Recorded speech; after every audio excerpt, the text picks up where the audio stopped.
माँ की आखिरी इच्छा, दिल को छू लेने वाली कहानी।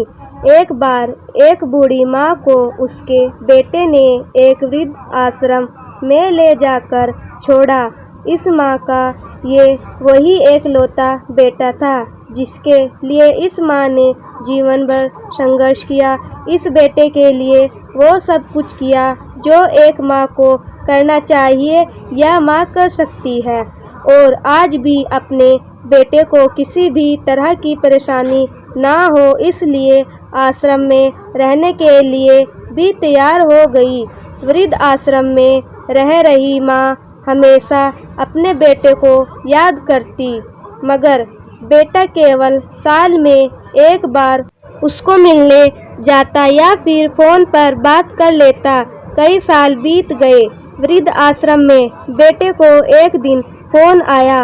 उन्होंने कहा, बेटा जल्दी से आश्रम आके अपनी माँ से मिल लो, वो बहुत सीरियस है। बेटा जब अपनी बीमार माँ के पास पहुँचा तब वह अपनी आखिरी सांसें गिन रही थी। बेटे ने अपनी माँ से उसकी आखिरी इच्छा पूछते हुए कहा, माँ मैं तुम्हारे लिए क्या कर सकता हूँ, बताओ।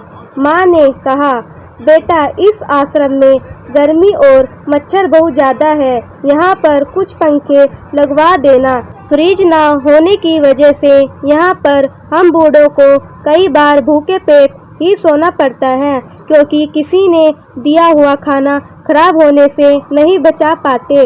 तो इस आश्रम के लिए एक दो फ्रिज भी खरीद कर दे देना। बेटे ने अपनी माँ की सारी बात सुनी और अपनी माँ से पूछा, आपने इतने साल यहाँ पर निकाल दिए पर आपने कभी भी यह बातें मुझसे नहीं कही, और अब जब आपके पास टाइम नहीं बचा है तब आप यह सब कह रही है, ऐसा क्यों?